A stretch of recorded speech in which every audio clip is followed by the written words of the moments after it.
اعوذ باللہ السمیع العلیم من الشیطان اللعین الرجیم بسم اللہ الرحمن الرحیم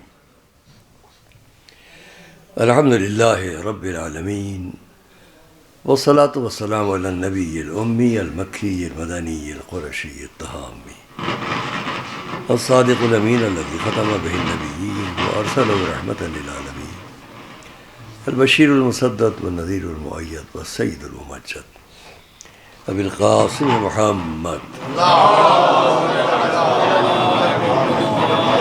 وأہل بیتہ الطیبین الطاہرین المعصومین المظلومین الذین اذهب اللہ عنهم الرجس وطہرهم تطہیرا اللهم صل على محمد ورحمۃ اللہ علی اعدائهم وفضلتهم وغاصبی حقوقهم اجمعین من الاولین والآخرین اما بعد فقد قال اللہ سبحانہ وتعالی وقوله الحق بسم اللہ الرحمن الرحیم انما يريد اللہ لیذهب عنکم الرجس اہل البیت ویطہرکم تطہیرا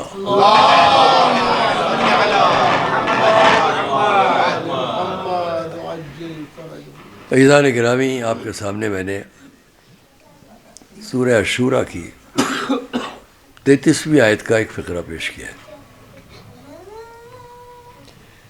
اور یہ آیت ہمارے آپ کے سب کے لیے، کوئی بھی ایسا شخص نہیں ہے اس ملت میں کہ جو اس آیت سے ربط نہ رکھتا ہو۔ یہ بھی عجب بات ہے کہ ہم اور آپ اپنی تمام نشستوں میں جو کسی بھی وقت اور موقع کے اعتبار سے ہوں، سہارا لیتے ہیں اس حدیث کا جسے ہم حدیث قدسی کہہ لیں، کہ جس میں اس آیت کو ضرور پڑھا جاتا ہے، حدیث قصہ، یعنی دوسرے لفظوں میں ہم یہ کہہ لیں کہ ہمارا یہ مجمع دنیا میں جس جگہ بھی ہے وہ اپنا رشتہ طہارت سے رکھتا ہے۔ صلوات محمد علیہ۔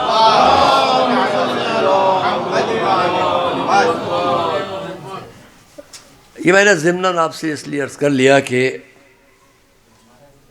مناسبت اس وقت کی، اس گفتگو کی، اس آیت کے ذریعے سے ہم اس ہستی کو یاد رکھیں اور یاد کریں جس پہ ابھی آپ ذکر سن رہے تھے۔ اور یہ حقیقت ہے کہ بعض باتیں محض جذباتیت کے اعتبار سے، عقیدت کے اعتبار سے، مودت اور محبت اور جوش ولا کے اعتبار سے نہیں، بلکہ اس لیے قابل غور و فکر ہیں کہ وہ لوگ جو آج قرآن کریم کے ذریعے سے ساری دنیا سے بات کرتے ہیں اور بہت سی باتوں پر اعتراضات اور ان کے جوابات کی طرف جاتے ہیں، ان سے میں اتنا کہوں گا کہ اسلام میں سب سے اہم بنیادی بات طہارت ہے، پاکیزگی ہے، اور جس حد تک طہارت اور پاکیزگی پر ہمارے یہاں اصرار کیا گیا ہے، زور دیا گیا ہے، جن شکلوں، جن کیفیتوں سے، وہ اور جگہوں پر ہمیں نہیں ملیں گی۔ تقابل نہیں ہے، کمپیریزن نہیں ہے، لیکن یہ حقیقت ہے۔ جو بڑے بڑے محققین اسلام پر اپنی رائے قائم کرنے کے لیے تحقیق کرتے رہے اسلام پر، انہوں نے بھی اس کو لکھا۔ بڑے بڑے مستشرقین یورپ نے بھی اس بات کا اعتراف کیا کہ قانون قرآن سے بڑھ کر قانون طہارت کوئی اور کہیں نظر نہیں آتا، طہارت اور پاکیزگی کا قانون۔ عزیزان گرامی، ہمارے اور آپ کے سامنے قرآن کریم صرف ظاہری طہارت کا نام نہیں ہے، بلکہ جب باطنی قرآن باطنی طہارت کی طرف جاتا ہے تو اس سے مراد صرف نفس کی طہارت نہیں ہے، بلکہ ذہن کی بھی طہارت مراد ہے۔ اور جب تزکیے کی بات آتی ہے تو سارے انبیاء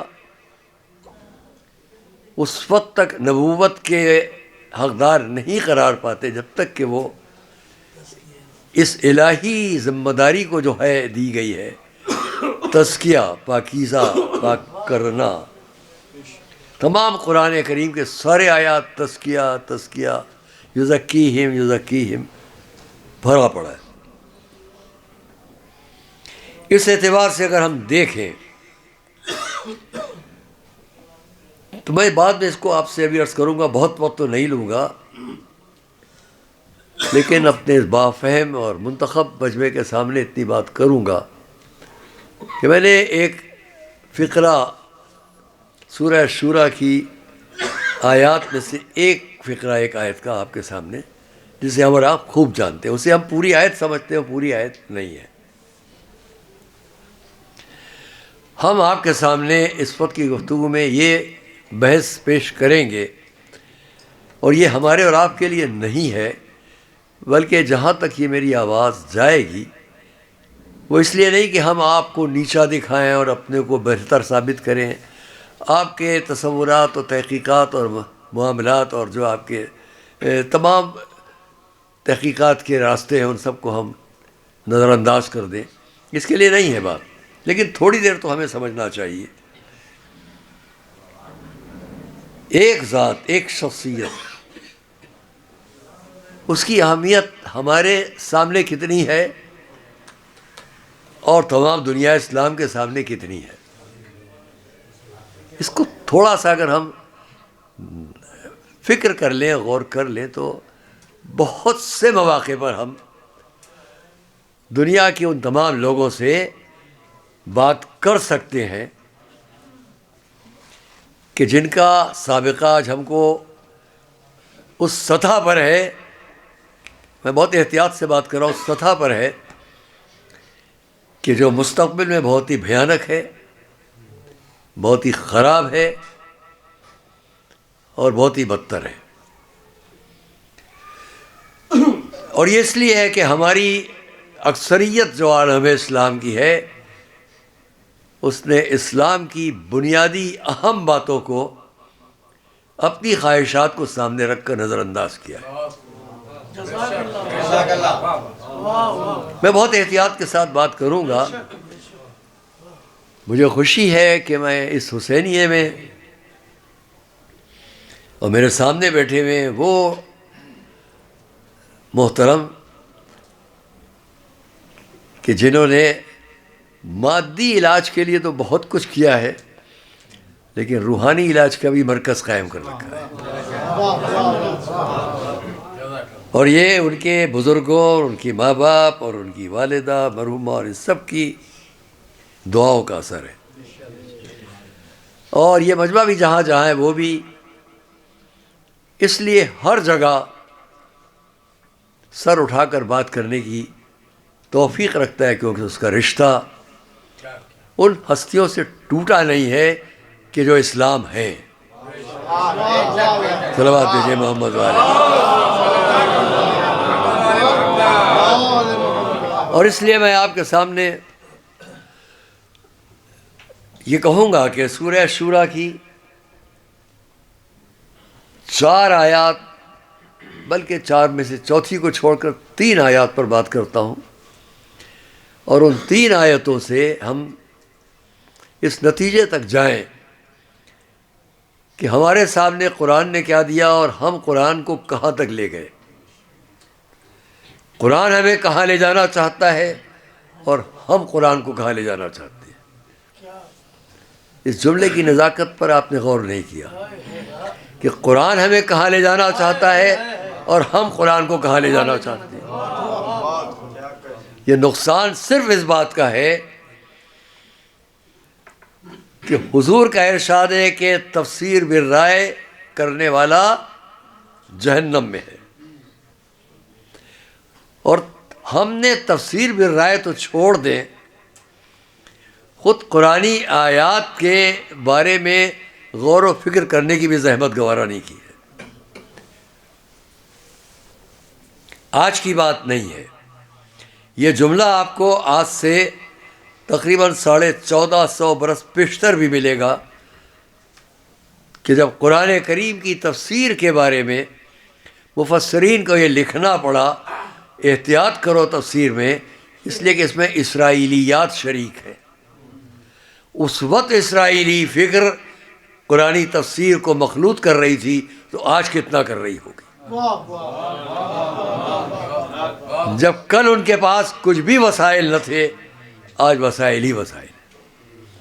وسائل میں صرف یہ نہیں دیکھا جاتا ہے کہ سامنے سے ان کے پاس وسیلہ کتنا ہے، یہ دیکھیے کہ جس سے وہ بات کر رہے ہیں اس کے اندر کی صفوں میں انہوں نے کس کس کو لے لیا ہے. ہماری صفوں میں میں اس لیے عرض کر رہا ہوں کہ یہ آج کے بھی اخبار، کل کے بھی اخبار میں آپ نے پڑھا ہوگا، اور یہ میں بہت نازک موضوع ہے، اس میں میں اس کو زیادہ نہیں کہوں گا، احتیاطاً کہوں گا کہ مستقبل کو دیکھتے ہوئے ہمارے جو حضرات ہیں، باصلاحیت ہیں، خدا نے توفیقات دیے ہیں، وہ اس پر متوجہ ہو جائیں کہ ہمارے بھارت کے اندر آج نہیں لیکن 10 سال بعد بڑا نقصان سامنے آئے گا اگر آج ہم متوجہ نہیں ہو جاتے ہیں. ایک نئی نسل جو ہے اس کے ذہنوں کو پاکیزگی سے نجاست کی طرف جس طرح لے جایا جا رہا ہے، اس کو ابھی ہمیں دیکھ لینا چاہیے کہ ان کو نجاست کی طرف جانے نہ دیں اور پاکیزگی کی طرف برقرار رکھیں. یہ ہماری آپ کی کوشش ہونا چاہیے. اس پہ آپ ہم سے الگ بیٹھ کر جتنی چاہے بات کر لیں. اور اس کے لیے مرکزی بات ایک ہی ہے کہ تمام مذاہب نے عورتوں کی عزت و عظمت اور طہارت اور پاکیزگی کے لیے جو نظریات پیش کیے تھے اس کو زخمی نہ ہونے دیں. تمام مذاہب نے. میں ایک ایک مذہب کی بات کرتا لیکن آپ خود اندازہ کر سکتے ہیں کہ ہر مذہب نے عورتوں کی صف سے ایک نہ ایک محترم ذات کو پیش کیا ہے. اس کے بارے میں کیا میں اس مجمع سے پوچھوں؟ ایک انسان بھی اس مجمع میں نہیں ملے گا اور اس کے خیال کا پوری دنیا میں جو دنیا کے بڑے مذاہب کے اندر جن عورتوں کا ذکر احترام سے ہے ان کے خلاف ایک لفظ بھی ان کی شان کے خلاف پسند کرے نہیں کرے گا. میں نام نہیں لوں گا لیکن آپ جانتے ہیں اس بھارت کے اندر جتنے مذاہب ہیں وہ ان کے درمیان اگر کسی عورت کا احترام ہے تو ہماری صفوں میں، اسلامی صفوں میں کوئی ایسا نہیں ہے جو اس احترام کے خلاف کوئی بات کرے. یہ بات ہم کو آج کی نسلوں تک پہنچانا ضروری ہے کہ تم کیا کر رہے ہو. معاف فرمائیے گا اگر میں ایک جملہ کہوں، کسی بھی مذہب کے اندر عورت،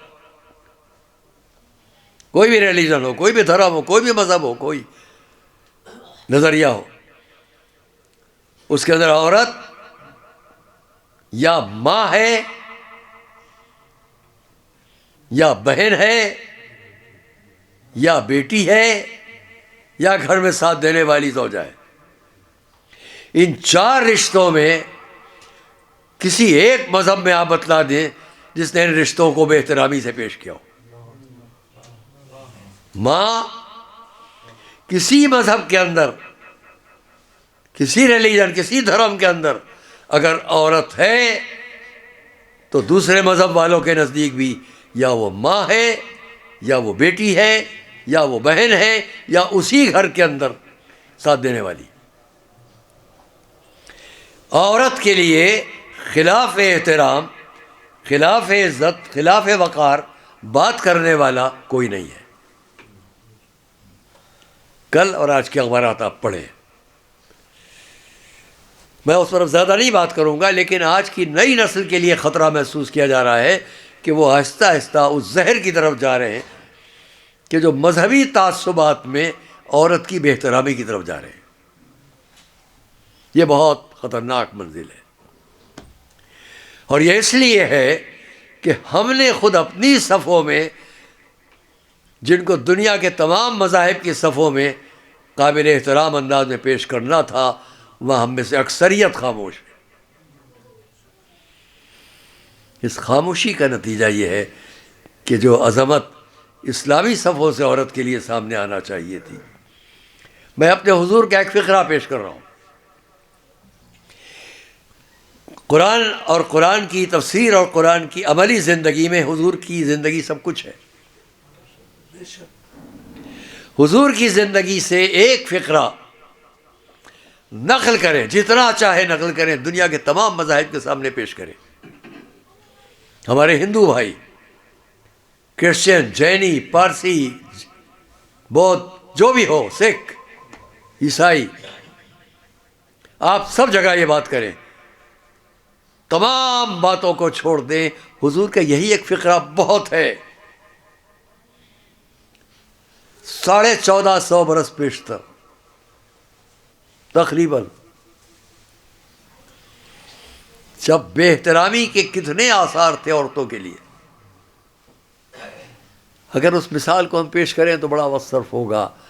بازار عکاس لگتا تھا مکے کی سرزمین پر، اس بازار عکاس پر پلیٹ فارم بنتے تھے، ان پلیٹ فارمز کے اوپر لوگ کھڑے ہو کر کہیں شاعری میں اپنی بات پیش کرتے تھے تو کہیں عورتوں کو لا کر کھڑا کیا جاتا تھا فروخت کے لیے۔ بڑی احتیاط سے کہوں گا، یہ اسلام کے اعلان سے، اس اسلامی زندگی کے اعلان سے پہلے کی باتیں تھیں جو حضور کی اعلان نبوت کی زندگی تک سامنے آئیں۔ ڈائز، پلیٹ فارم، عورتوں کو لا کے کھڑا کیا جائے اور ان کے خصوصیات بیان ہو کر فروخت کیا جائے۔ حضور کی وفات کے بعد 50 سال نہیں گزرے ہیں، صرف 50 سال کے اندر پھر وہی منظر سامنے ہے۔ اسپین، افریقہ، ٹرکی، ایران، یعنی کتنی جگہوں پر اسلامی لشکر جاتے تھے۔ فتح یابی کے بعد وہاں کے شرفاء کے خاندانوں سے کنیز بنا کر عورتوں کو لایا جاتا تھا، اور نام نہاد تخت پر بیٹھنے والے، جن کو ہم حاکم کہہ لیں، وہ خلیفہ کہیں، ان کے سامنے لا کر پیش کیا جاتا تھا۔ قیمت کا فرق ہوتا تھا، اسپین والی اس قیمت پر ہے، افریقہ والی اس قیمت پر ہے، ترکی اور ایران والی اس قیمت پر ہے۔ کیا فرق رہا؟ یہ میں یوں ہی نہیں کہہ رہا ہوں، تمام تاریخوں کو سامنے رکھ کے بات، کیا فرق رہا؟ حضور کے اعلان نبوت سے پہلے یہودی قوم پر ہم اعتراض کرتے ہیں کہ جہاں وراثت میں، میراث میں باپ کے مر جانے پر اس کی بیویاں اولاد میں تقسیم ہوتی تھی، تو اس کے بعد کیا ہو رہا تھا؟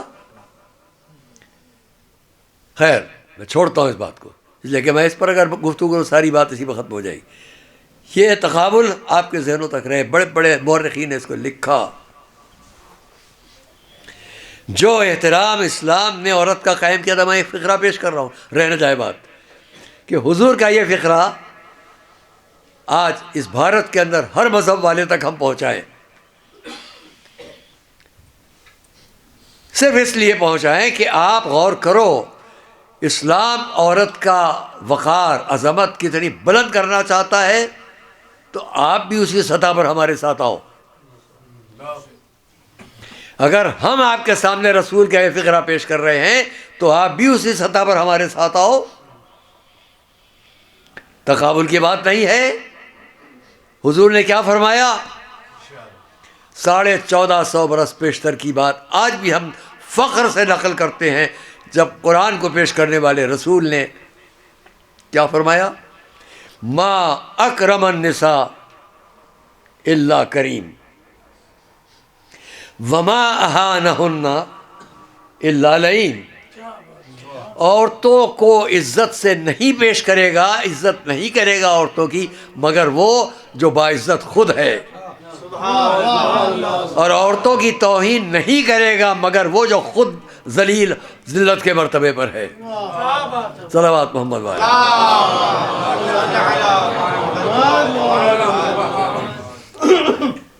ہم خالی اسی ایک فقرے کا نمونہ بنا کے پیش کریں، بہت ہے. آئیے، کیوں پردے پڑتے چلے گئے؟ اسلام کی پیش کی ہوئی اس کیفیت کو، اس ذہنیت کو، اس اعتقاد کو، اس یقین کو، اس تبلیغ کو، اس ترویج کو کیوں چھپایا جاتا رہا؟ آئیے ہم اس کو نمایاں کریں اس بزم کی مناسبت سے، اس مجلس کی مناسبت سے. سورہ شورا کی اس آیت پر بھی بات ہوئی.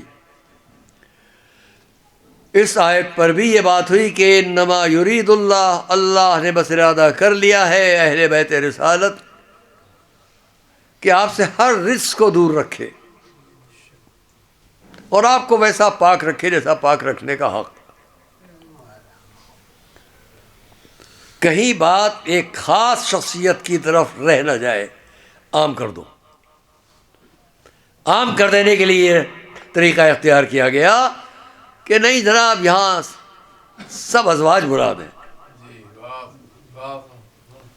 ازواج مراد ہیں، اس پر حضرات علماء تشریف فرما ہیں. یہ سب حضرات اس پر بڑی بحثیں کر چکے ہوں گے، پڑھ چکے ہوں گے، دیکھ چکے ہوں گے. میں آپ حضرات کے لیے عرض کروں، ازواج کے ہجوم میں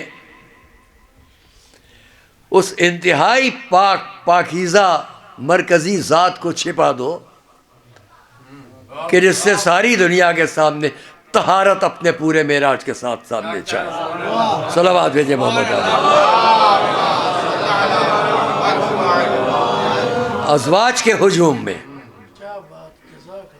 حضور کے لیے اس پر نہ جائیے گا کہ ازواج ہجوم، 9 ازواج میں سے ایک میری شہزادی کی مادر گرامی، باقی 8.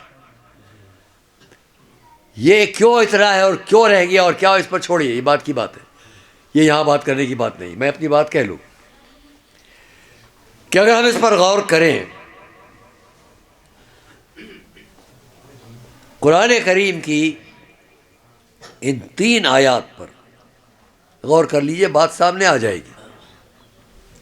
سلام لائیے مولانا، ایک صلوات بھیجیے مولانا.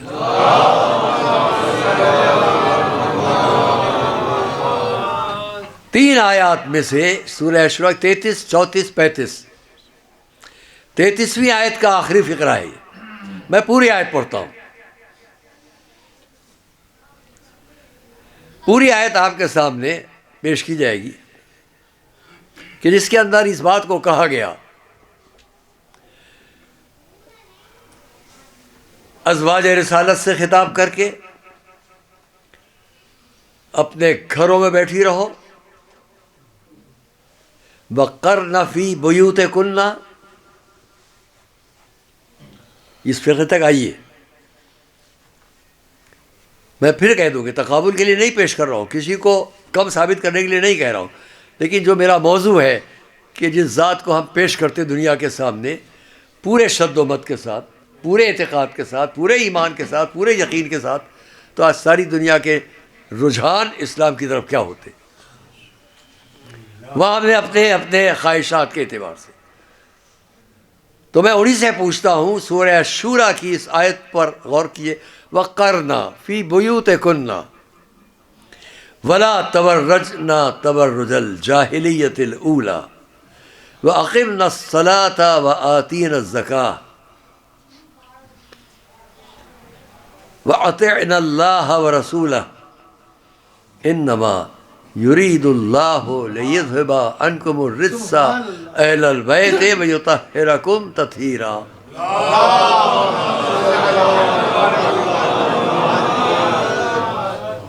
کیا مناسبت ہے اس انما یرید سے لے کر اوپر کے جملوں کی؟ اگر مناسبت واضح نہیں ہے تو میں اس کے بعد کی آیت پڑھوں گا، واضح ہو جائے گا. یہ 33ویں آیت ہے، 34ویں آیت پیش کروں گا، واضح ہو جائے گی بات. پہلے ترجمہ پیش کروں، وَأَقِمْنَ الصَّلَاةَ، اور اپنے گھروں میں بیٹھی رہو، وقرن فی بیوتکن، اپنے گھروں میں بیٹھی رہو. عادت نہیں ہے میری، لیکن ذہن میں ایک بات آ گئی تو کہہ لوں. اچھا ازواج مراد ہیں، ازواج مراد ہیں، تو اس آیت کا سب سے پہلا فقرہ اپنے گھروں میں بیٹھی رہو ہے مناسبت. صلوات محمد علیہ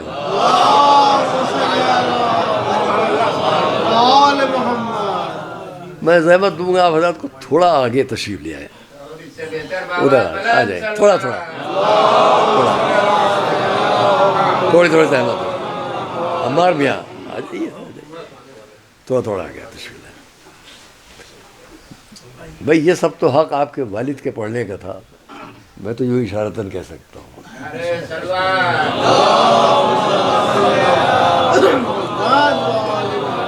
واقمنا الصلاۃ، اپنے گھروں میں بیٹھی رہو.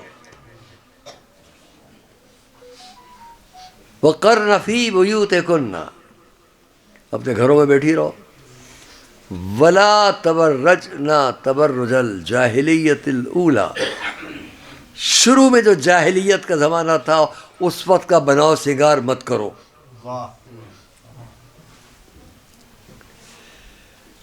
اگر تان و طنز کی بات کرتا تو یہاں بہت کچھ کہتا، لیکن نہیں کہوں گا.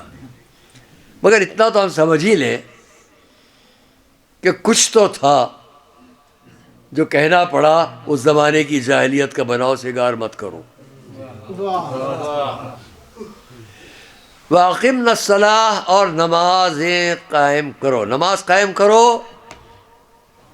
زکوٰۃ ادا کرو، اللہ اور اس کے رسول کی اطاعت کرو. یہاں تک بات ختم.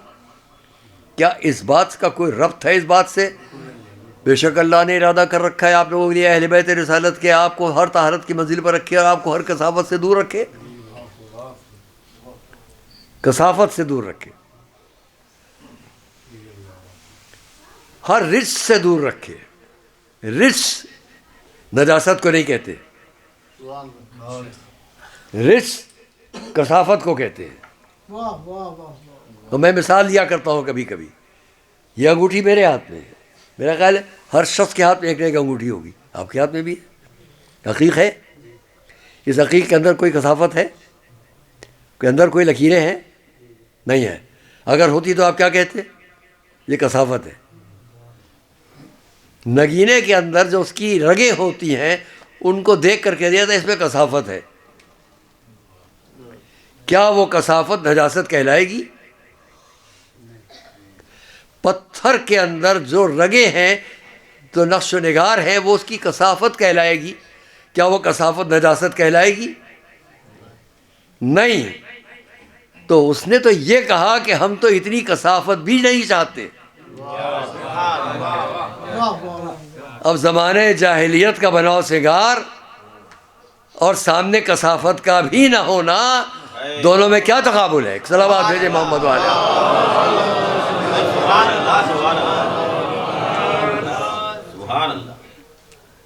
یہ 33ویں آیت. اچھا اگر ازواج رسالت مراد ہیں اور ایک اور مخصوص فرقہ نہیں مراد ہے کہ جس کے اندر مرد اور عورتیں دونوں ہیں، کیونکہ ابھی تک عربی قاعدے کے اعتبار سے تانیث کے صیغے تھے، اقمنا، آتینا، اطعنا، اور اب انما یرید اللہ لیذھب عنکم، یہ مردوں اور عورتوں کا مجموعی بات.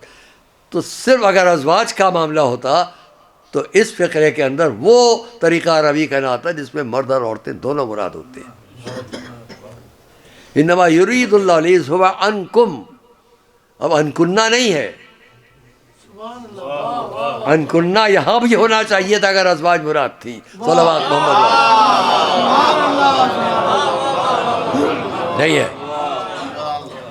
یہ اور واضح ہو جاتی بات. اس کے بعد کی ہم 34ویں آیت پڑھتے ہیں. وَاذْكُرْنَ مَا يُتْلَى فِي بُيُوتِكُنَّ مِنْ آيَاتِ اللَّهِ وَالْحِكْمَةِ إِنَّ اللَّهَ كَانَ لَطِيفًا بَصِيرًا. وَاذْكُرْنَ، اور دیکھو یاد کرو، تکرار کرو، دہراؤ، یاد رکھو، ما یتلا، جو تلاوت کیا جا رہا ہو تمہارے گھروں میں اللہ کی نشانیوں کے بارے میں اور حکمت اور عقل و علم کے بارے میں، اس کو دہراؤ۔ بس میں زیادہ بات نہیں کروں گا اس موضوع پر، اتنا ہی کہوں گا کہ ازواج سے بات شروع ہوئی، ازواج ہی سے خطاب ہے۔ وَاسْكُرْنَ، اور یاد کرو، ما یتلا، جو تلاوت کیا جائے تمہارے گھروں میں اللہ کی نشانیاں اور اس کی حکمت کے بارے میں۔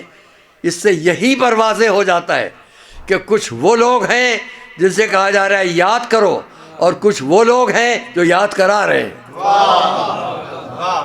یاد کرانے والے کون اور یاد رکھنے والے کون؟ یہاں پر میں تھوڑا سا وقت آپ کا لے لوں، ذرا غور تو فرمائیں آپ۔ میں نے شروع میں کہا جتنے انبیاء آئے عقل و حکمت، تزکیہ نفس، اس کی سندوں کے ساتھ آئے۔ اب خیال کیجئے جب ہمارا رسول بھی آیا تو حضرت ابراہیم اور اسماعیل نے بھی اگر دعا کی تھی تو یہی ربنا وابعث فیہم رسولا منہم یتلو علیہم آیاتک ویعلمہم الکتاب ویزکیہم، اور بعد میں 2500 سال کے بعد جواب بھی آیا تو یہی جواب آیا هو الذی بعث فی الامیین رسولا منہم یتلو علیہم آیاتنا ویزکیہم ویتلو علیہم آیاتنا والحکمہ۔ ہم نے اس کو بھیجا ہے کہ جو تزکیہ نفس کرتا ہے، ہماری نشانی اور حکمت کی تعلیم دیتا ہے۔ بہت واضح ہو جائے گی بات عزیزان گرامی اگر میں اس بات کو عرض کروں۔ تھوڑی توجہ کیجیے گا۔ قرآن کریم 114 سورے، 114 سوروں میں تقریباً 86 سورے مکے میں نازل ہوئے، 28 سورے مدینے میں آئے۔ بہت واضح، پہلی بات عرض کر رہا ہوں، پہلی بار اس بات کو آپ سامنے پیش کر رہا ہوں۔ 86 سورے قرآن کے مکے میں آئے، ان میں سے اکثر سوروں میں یتلو علیہم آیاتنا ویزکیہم، نشانیوں کی تلاوت، نفس کی پاکیزگی۔ 86 سورے مکے میں، 28 سورے مدینے میں۔ یہ تو بتلاؤ جو 86 سورے مکے میں آئے تھے وہ کس زوجہ کے گھر میں آئے تھے؟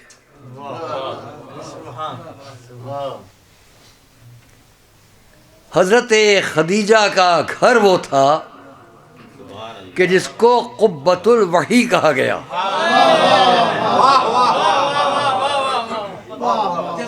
اس کا مقصد یہ ہوا کہ اس گھر میں جو لوگ تھے وہ قرآن کے 86 سوروں کے گواہ تھے۔ اب یہیں سے پہچان لو کہ وہ ازواج کون تھیں جو مکے تک ساتھ تھیں اور وہ ازواج کون تھیں جو مدینے سے ساتھ ہوئیں۔ جو مدینے سے ساتھ ہوئیں وہ ان 86 باتوں سے بے خبر تھی کہ جس کی گواہ اکیلی سیدہ تھی۔ صلوات محمد وآلہ محمد، ایک اور صلوات محمد وآلہ محمد۔ اس کی گواہ اکیلی ہماری شہزادی تھی۔ اور یہ ایک الگ سبجیکٹ ہو جائے گا، اس پر چھوڑتا ہوں انشاءاللہ آگے کبھی۔ تو ہمارے سامنے میں پھر کہوں گا، کہیں اور میں نے اس فکر کو کہا ہے، یہاں دوہرا دوں۔ 86 سورے، 28 سورے کس کس شان کے ہیں اور کس عنوان پر ہیں؟ تو اب کتاب اور حکمت، عقل و حکمت، جب کہا گیا وَاذْكُرْنَ مَا يُتْلَى فِي بُيُوتِكُنَّ مِنْ آیَاتِ اللَّهِ وَالْحِکْمَةِ، تو کس سے کہا جا رہا ہے؟ ازواج سے کہا جا رہا ہے کہ انہی گھروں میں جو کتاب و حکمت کی تعلیم دی جا رہی ہے اس کو یاد رکھو۔ تب یہ تو پتہ لگائے کہ کون تعلیم دے رہا تھا اور کس کو تعلیم دی جا رہی تھی۔ ازواج رسالت میں سب سے محترم ہستیوں میں سے ایک تھی حضرت ام سلمہ۔ جب ان سے پوچھا گیا کہ شہزادی کے پاس جب آپ بیٹھتی تھیں تو کیا، تو فرمایا میں ان کو کیا سکھاتی، وہ مجھے سکھاتی تھی، وہ مجھے سبق دیتی تھی. یہ سیدہ کی شان تھی. صلوات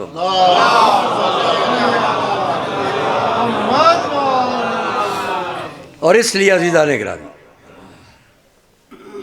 ہماری اور آپ کی اس تاریخ کو اگر ہم سامنے رکھیں کہ خود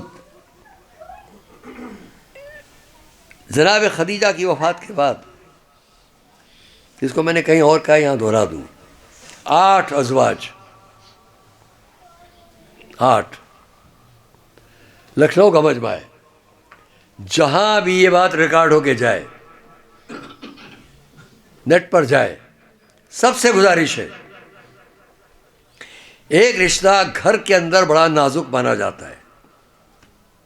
جتنے رشتے بھی ہوں ان کے اندر ایک رشتہ بہت نازک مانا جاتا ہے، جہاں سوکن اور سوتیلے پن کا رشتہ آ جائے، بہت نازک مانا جاتا ہے. بڑی احتیاط سے زندگی گزاری جاتی ہے کہ کوئی فرق نہ آنے پائے، ہے کہ نہیں؟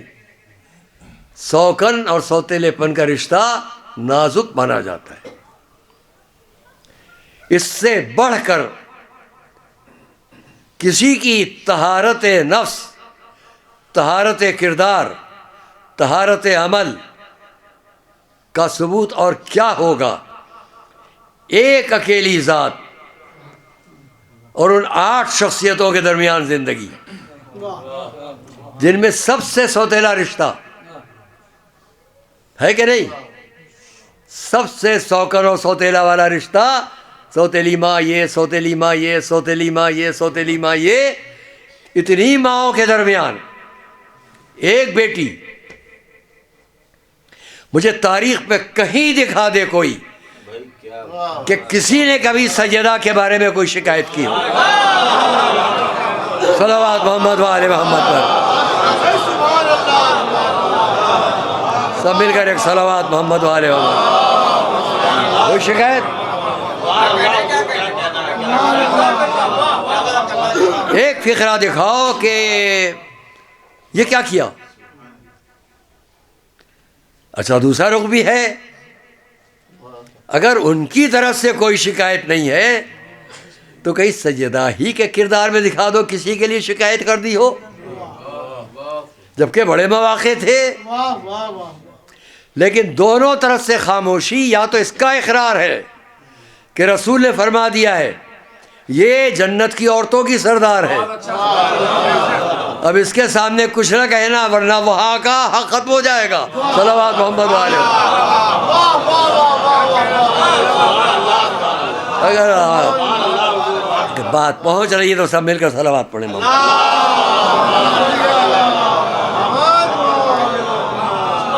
جہاں سے میں نے بات شروع کی وہاں تک اپنے سامعین کے ذہنوں کو لاؤں گا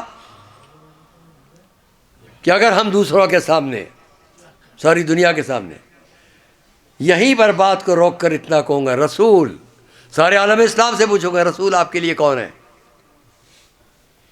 ہمارے رسول ہماری قوم، ہماری امت کے لیے کیا ہے؟ باپ. ساری امت کے باپ کون؟ رسول. اچھا یہ تو ساری امت کے باپ، جو ان کے ساتھ ہیں وہ سب امہات المسلمین، مسلمانوں کی ماں. کہنا کیا چاہتا ہوں، وہ باپ، یہ 9 مائیں، 9 میں 1 ماں دنیا میں نہیں، 8. خدا را کم سے کم اسی پر غور کر لو کہ اتنی ماں اور ایک باپ سے تمہیں کیا ملا؟ ایک بیٹی کے سوا، ایک بیٹی کے سوا کیا ملا؟ اتنی بڑی نعمت جس سے ملی ہو اس کی بھی اگر قدر نہ ہم کر سکے تو نہ رسول کی قدر ہے نہ امہات مسلمین کی قدر ہے. صلوات محمد و آل محمد. کسی کی قدر کیا میں بیان کروں کیا قدردانی ہوئی؟ عزیزان گرامی، میرا وعدہ تھا کہ میں اس سورہ کی 3-4 آیتوں تک پہنچاؤں گا، آپ کے بات کو یہیں پر چھوڑتا ہوں، کیونکہ اس کے بعد کی آیت 35ویں آیت ان المسلمین والمسلمات والمؤمنین والمؤمنات والقانتین والقانتات والصادقین، سب میں پورے آیت میں جو 10 یا 11 صفتیں بیان کی گئی ہیں ان میں دونوں کا ذکر ہے. یہاں دونوں کا ذکر، اس سے اوپر اس کے اوپر جائیں. میں نے اس کو کہیں پڑھا ہے ابھی، یہاں آپ کے سامنے دہرا دوں اپنے اس محترم مجمع کے سامنے، تاکہ یہ بات پتہ نہیں پھر کب موقع ملتا ہے. 1,24,000 انبیاء، 1,24,000 انبیاء. کبھی کوئی کہہ لے کہ جناب آپ تو کہتے ہیں اسلام میں عورت کا بڑا مرتبہ. جب اسلام میں عورت کا بڑا مرتبہ ہے تو انبیاء تو سب مرد،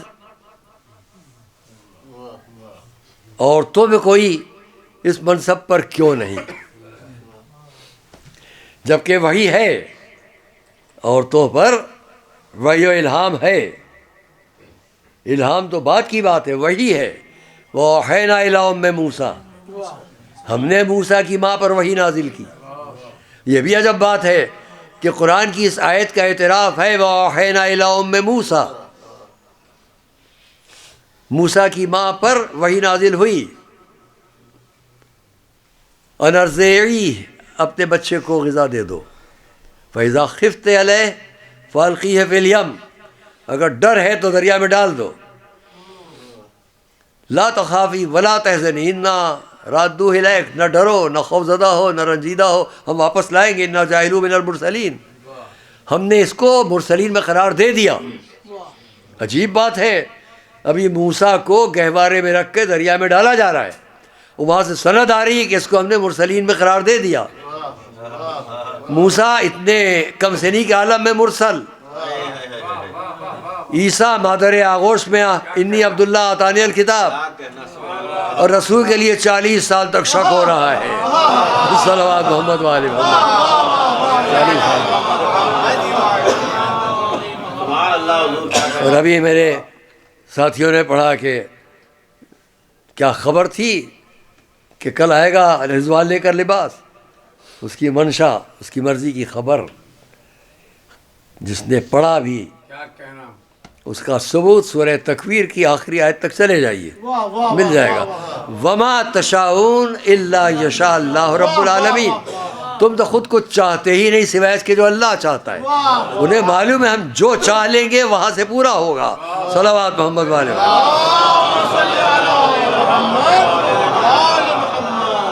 بہت سارے بس بات کو تمام کروں کہ آئیے ہماری اور آپ کی شہزادی ایک طرف 1,24,000 نبوتیں. یہ میری اپنی فکر کے مطابق ایک بات ہے، ایک حدیث کا سہارا لے کر ہے، ایک حدیث کا سہارا لے کر میں اس بات کو پیش کر رہا ہوں، اور غلط بھی نہیں ہے.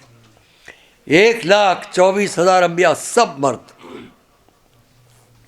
عورتوں میں کوئی نہیں. حالانکہ اس کے بہت سے توجیحات ہیں کہ کوئی نبی ایسا نہیں جو ماں کی گود میں نہ پلا ہو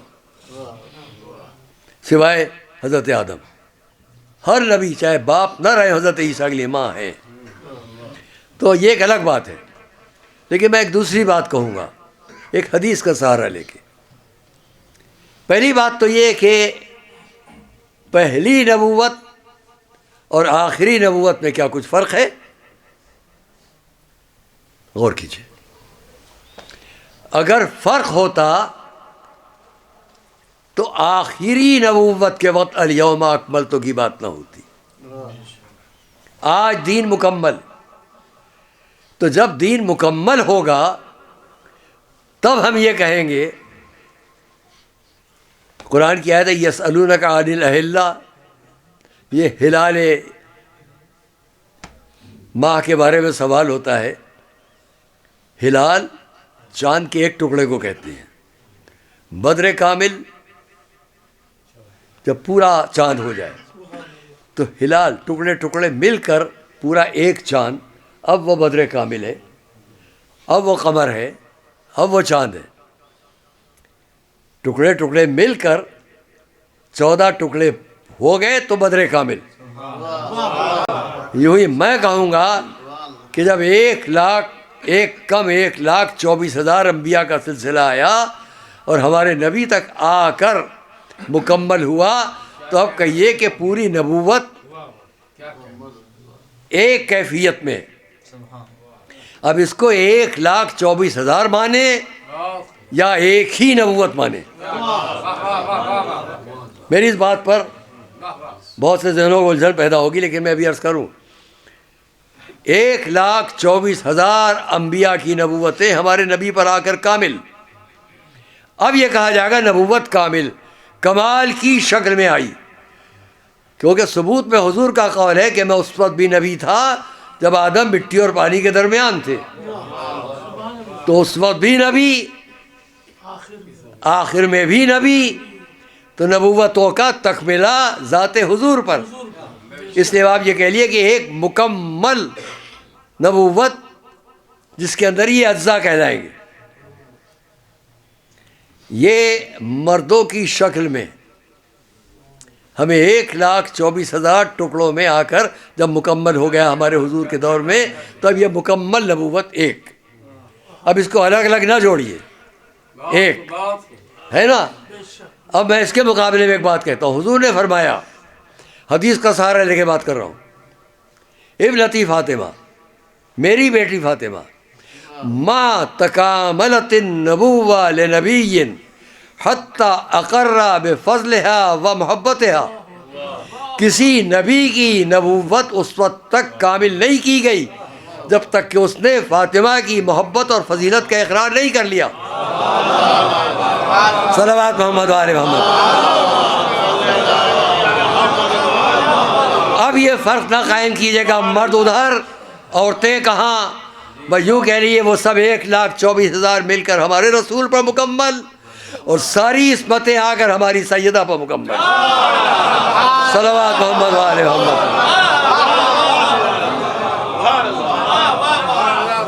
اور صلوات محمد و آل محمد. اگر ہم نے اس عظمت کو اور اس فضیلت کو عملی شکل میں، ہماری معصومہ، ہماری شہزادی، بہت وقت آپ کا نہیں لوں گا، اس لیے بس اتنا اور عرض کر لوں. آج کی سائنس کی دنیا کے لیے بھی مفاتیح میں جائیں، جہاں نمازیں ہیں، جہاں معصومہ کی نماز ہے، اس نماز کا ایک فقرہ نقل کر رہا ہوں. پوری تاریخ میں ڈھونڈ ڈالیے، آج کے بھی بڑے بڑے ماہرین سے پوچھئے. دعاؤں میں بہت سے فقرے ایسے ہیں جس کو میں اگر نقل کروں تو آج کی اس علمی زندگی میں ان کی تصدیق ہوتی ہے. ان کو نقل نہیں کروں گا، موضوع بدل جائے گا. مگر شہزادی کا ایک فقرہ نقل کر دوں اپنے نوجوان بچوں کے لیے. مفاتیح الجنان، نمازیں جہاں شروع میں، یہ نماز رسالت، نماز مولا علی، نماز شہزادی کی نماز، اس کے اندر کا ایک فقرہ آپ دیکھیے گا جا کے. سبحانک یا من ترى اثر النمل فی الصفا. ترجمہ کروں، کتنا پاک پاکیزہ ہے رب تو، جو چیوٹی کے پیروں کے نشان بھی پتھر پر دیکھ رہا ہے. کیا آج تک کسی نے کہا ہے اس بات کو؟ کیا آج تک کسی نے سوچا ہے کہ چیوٹی جب پتھر پر بھی چلے تو اس کے پیروں کے نشان ہوتے؟ یہ ہے وہ جو ادھر کا علم لیے ہوئے ہے اپنے بابا کے ساتھ، اس لیے وہ دیکھ رہی ہے چیوٹی کے چلنے کے نشان قدم کو بھی، تو تعریف کر رہی ہے اپنے رب کی. باقی علوم پر کتنی نظر ہوگی. اگر ہم دنیا کے سامنے شہزادی کی عزت و عظمت کو پیش کریں، جس نے اپنے بابا کے ساتھ جو زندگی گزاری، صرف 3 مہینے چند دن بعد رسالت، اور اتنی کم سنی میں، جتنی کم سنی شہزادی کی ہے، اس پہ کون سا وقت ہے جس کو ہم اور آپ جائزہ لیں کہ جو سکون سے بیٹھ کر، راحت سے بیٹھ کر علم کی باتوں پر غور کرنے کا تھا. ایک فقرہ کہنے جا رہا ہوں اپنے مجمع کے سامنے. دیکھیے مکے میں رسول شیب ابی طالب میں 3 سال تک انتہائی کم سنی میں ہماری شہزادی نے کتنے مصائب دیکھے. گرمی، کھانے اور پانی کی زحمتیں، راتوں کو دشمن کے آ جانے کا خوف. اسی سے اندازہ کریں جو کم سن بچی اپنے ماں باپ کی آغوش میں رہ کر کم سنی میں اتنے مصائب دیکھ رہی ہو، اس کا کردار کیا بن رہا ہوگا. وہ کیا کچھ نہیں حاصل کر رہی ہے اگر دنیا کی نظر سے بھی دیکھو. آگے بڑھیں. وہ وقت آ جاتا ہے کہ ہماری شہزادی نے اپنی ماں کی بھی رحلت کو دیکھا. نانا، ماں، یہ مصائب، اور پھر اب وہ مصیبت کا وقت آیا کہ جب انتہائی کم سنی میں ہجرت کے مصائب دیکھے. ساری زندگی مصائب کا ایک پورا نمونہ. ہجرت، نئی جگہ مدینہ، بزرگوں کے سارے آثار چھوڑے. جس گھر میں ماں کے ساتھ زندگی گزاری تھی، بابا کے ساتھ زندگی گزاری، عزیزوں کے ساتھ، وہ سب چھوڑا، مدینے آ گئی. مدینہ آنے کے ساتھ پہلا، دوسرا، تیسرا ہر سال کیا گزر رہا ہے. مدینے آنے کے دوسرے سال حضرت ابو عبیدہ چچا کی شہادت، جنگ بدر، شہدائے بدر. جنگ احد تیسرا سال آنے کے ساتھ کم سنی. ادھر عروسی، امام حسن کی ولادت، امام حسین کی ولادت، اور اب یہ بھی میدان جنگ کے مناظر. جب مکے میں تھی تو بابا کی پشت کے اوپر سے اڑی اڑا رہی ہیں. کم سن شہزادی پہنچ رہی ہیں. یہاں میں پوچھنا چاہتا ہوں عالم اسلام سے کہ اگر اور بھی بیٹیاں تھیں تو ان کا بھی کہیں تو ذکر لائیے. جب رسول و مصائب آ رہے ہیں تو کوئی تو آئے. شہزادی ہیں، پشت پر سے اس اوجڑی کو ہٹا رہی ہیں جو مذاق میں رکھ کر لوگ ہنس رہے ہیں. بد دعا دے رہی ہیں شہزادی. مدینے میں آ گئی. یہ شہادت، احد، حضرت حمزہ، یہ شہادتیں، اور پھر یہی مسلسل واقعات ہیں. یہاں تک کہ وہ وقت بھی آ جاتا ہے اس تمام مصائب کے دور میں. آپ اندازہ کریں کہ میں اس کے آگے آپ کو متوجہ نہیں کروں گا، آپ خود جانتے ہیں متوجہ اس پوری بات سے. گھر سے نکل کر ایک بھرے دربار میں جا کر اپنے حق کو پیش کرنا اور ان الفاظ میں پیش کرنا کہ وہ خطبے دونوں آج بھی تاریخ فصاحت و بلاغت و طلب حق کا نمونہ ہے. کہاں سے سیکھا؟ ابھی آپ سن رہے تھے میرے کسی بھائی کا شعر کہ لہجہ مگر خطابت فاطمہ کی ہے. ابھی آپ سنا رہے تھے. تو عزیزان گرامی، گھر میں رہنے والی سیدہ شہزادی، یہ علم صرف اس لیے ہے. سارے عالم اسلام سے ایک بات کروں گا، اوروں کو جو سیدہ کے ساتھ ساتھ گھر میں ہیں ان کے علم کے اظہار کی کوئی مثال لاؤ. ان کے علم کے اظہار کی کوئی مثال لائیں. اور سیدہ کے علم کے اظہار کی میں نے اتنی باتیں کہیں. شہزادی کا یہ علم کہاں سے ہے؟ ماننا پڑے گا. نہ رسول کے لیے کسی نے کوئی استاد دیکھا، نہ علی کے لیے کوئی استاد دیکھا، نہ سیدہ کے لیے کوئی استاد دیکھا. صلوات محمد وعلیہ. اس لیے قرآن کے یتلو علیہم آیاتنا، جس کی نشانیاں تلاوت کی جا رہی تھی اسی کا دیا ہوا علم تھا. وہ شہزادی تاریخ عالم و آدم میں مصائب تو نہ جانے کتنی جگہوں پر کتنوں پر گزرے اور کتنوں نے فریاد بھی کی. لیکن کیا اس شعر کی کہیں مثال ہے؟ بعض اشعار اپنے اثر کے حساب سے اتنی شہرت پا جاتے ہیں کہ وہ تاریخ کا جز بن جاتے ہیں. جیسے شاہ معین الدین چشتی کے اشعار، ان کے 2 شعر کہ حقا کے بنا لا الہ مشہور ہوا پوری دنیا، ان کے پورا دیوان میرے پاس ہے.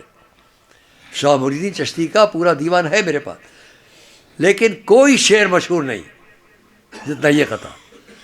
تو کسی کا کوئی کلام اتنا اثر کرتا ہے کہ وہ صدیوں میں تاریخ کا حصہ بن جاتا ہے. ویسے ہی دنیا کی انسانی صفوں کے اندر عورتوں میں کتنی جگہوں پر مصائب ہیں، لیکن کسی عورت کے فقرے نے تاریخ میں وہ جگہ نہیں بنائی جو ہماری اور آپ کی شہزادی. دہراؤں، صبت علیہ مساجد.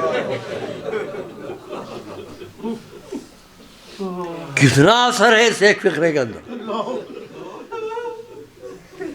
کتنی فصاحت و بلاغت و کتنا تاثر ہے. اس کے دوسرے مصرے میں صبت علی الایام سرنا لیالیا، اگر یہ دنوں پر بھی پڑ جاتی مصیبتیں تو راتوں کی طرح تاریک ہو جاتی. عزیزان گرامی، بس یہی سے میں رب کے لیے آپ سے اتنا کہوں گا، جب شہزادی کی رحلت ہو گئی تو مولا علی کا فقرہ ہے، مولا علی کا فقرہ ہے. کبھی شہزادی کی قبر کو دیکھتے تھے اور کبھی رخ کرتے تھے اپنے بھائی رسول خدا کی قبر کی طرف. وہاں مولا علی کا جملہ یہ ہے، یا رسول اللہ، آپ کے اس بھائی پر سیدہ کے جانے کا اتنا غم ہے کہ اب دن بھی راتوں کی طرح تاریک رہیں گے.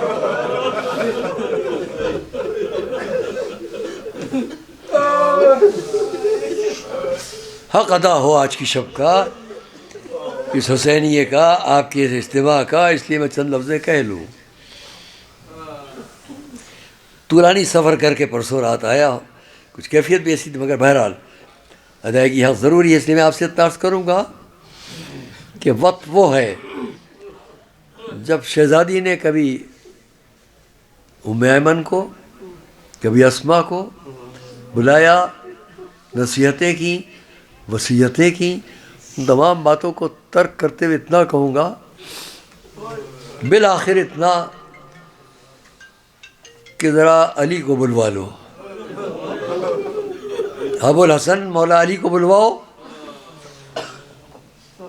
مورخین نے اس کو لکھا کہ شہزادی عرصے سے علالت کی حالت میں تھی، بیماری اور علالت کی حالت میں تھی، لیکن مولا علی سے آپ کی فرمائش تھی کہ یا علی میری بیماری کا حال باہر نہ معلوم، اور اس لیے کسی کو خبر نہیں تھی کہ شہزادی بیمار. یہ بیماری، یہ تکلیف کیا تھی، اس کو میرا مجمع جانتا ہے.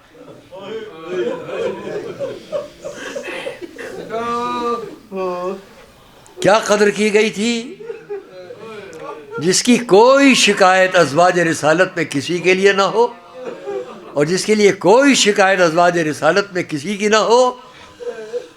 اس نے اتنا جلد وہ وقت دیکھ لیا کہ آج اس واقعے کو ساری دنیا میں نقل کیا جاتا ہے. دروازے پر آگ، پسے در رسول کی بیٹی کھڑی ہوئی اعلان کرے، یہ کیا کر رہے ہو، اس گھر میں حسنین ہے، اس گھر میں علی ہے. لیکن جو سلوک ہوا اسے میں کبھی نقل نہیں کر پاتا ہوں، کہہ بھی نہیں پاتا ہوں، آپ جانتے ہیں. بس اتنا کہوں گا کہ وقت گزرتا رہا اسی کیفیت میں، یا علی، علی آئے، سراہنے بیٹھ گئے. میں نے جب تاریخ میں اس منظر کو دیکھا تو ایک عجیب کیفیت سی ہوئی. تھوڑی دیر اس منظر کو آپ کے سامنے پیش کروں. سیدہ کے پاس آئے، سراہنے بیٹھ گئے. شہزادی نے کیا کہا؟ یا علی، کیا آپ نے مجھ سے کبھی کوئی خلاف بات پائی؟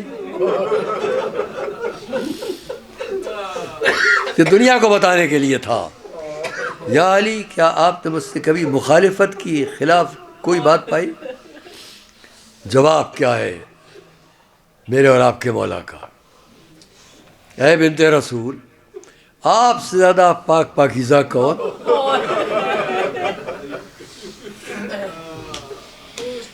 اللہ سے خوف کرنے والی آپ سے زیادہ کون؟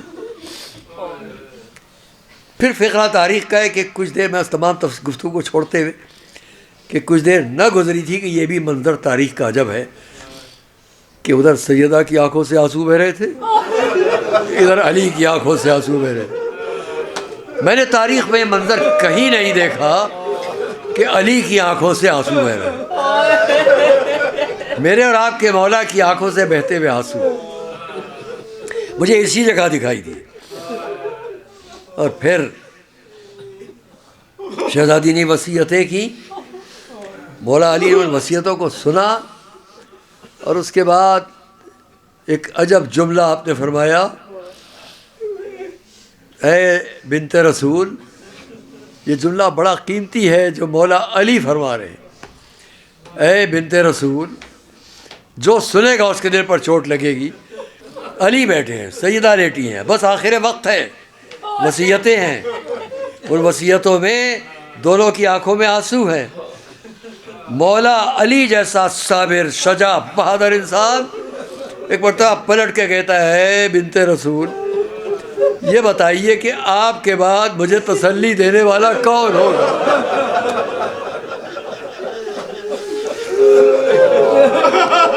آپ کے بعد مجھے تسلی دینے والا کون ہوگا؟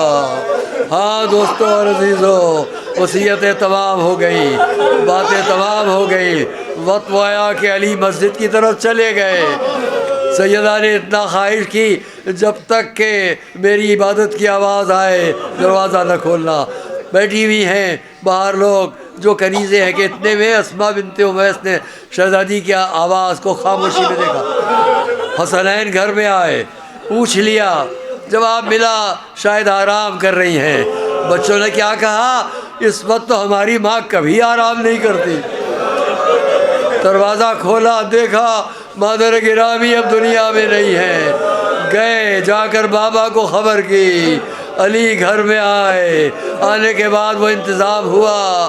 وہ آخری چند جملے ہیں. شہزادی کی وصیت کے مطابق سارے انتظامات علی کر رہے ہیں کہ اتنے میں علی کے چیخ مار کر رونے کی آواز. لوگوں نے بعد میں پوچھا، یا علی، آپ ایسا صابر امام اس طرح کیوں رو دیا؟ جواب میں جو کچھ فرمایا، میں نے سیدہ کے پہلو پر نشان دیکھا. ہاں عزیزو دوستو، وقت آیا کہ سیدہ کو لے جا کر علی نے سپرد کرنا چاہا. یہاں بھی بڑے دردناک فقرے ہیں. جب قبر کے سپرد کرنا چاہا کہ آواز آئی، دو ہاتھ بلند ہوئے، لاؤ میری امانت مجھے دے دو. میرے آپ کے مولا کا فقرہ کیا ہے؟ اے رسول، آپ نے ایک امانت مجھے دی تھی، اس امانت کو میں آپ کے سپرد کر رہا ہوں. فقرے سنیے گا. یا رسول اللہ، جب آپ کی بیٹی آپ تک آ جائے تو اس سے پوچھ لیجئے گا کہ دنیا میں اس نے کتنے رنج اٹھائے، کتنے غم اٹھائے، اس کا دل کتنا زخمی رہا، وہ آپ سے بیان کرے گی. یہ کہتے کہتے علی قبر کے ساتھ اس طرح بیٹھ گئے کہ آنکھوں سے آنسو تھے. تاریخ نے لکھا، ام رسول عباس آئے، بازو پکڑ کے علی کو اٹھایا. مولا گھر تک آئے، حسنین ساتھ ساتھ آئے. آخری فقرے عرض کر لوں، آئے در خانہ کے پیچھے، دروازے کے پیچھے دو بیٹیاں انتظار کر رہی تھی. ایک مرتبہ حسنین کو دیکھا، گلوں میں ہاتھ ڈال دیے، بھیا ماں کو سپرد خاک کر آئے. علی نے آگے بڑھ کر ایک ایک کو سہارا دینا شروع. میں کہوں گا بڑا غنیمت وقت ہے. علی سہارا دے رہے ہیں، حسنین سہارا دے رہے ہیں. ایک اور جگہ ہے جہاں خیمے جل رہے ہیں. قاضیانے لگ رہے ہیں، سروں سے ردائیں چھینی جا رہی ہے، واہ حسینہ واہ حسینہ کی آواز ہے۔ سلام الذین ظلموا ایام الخلق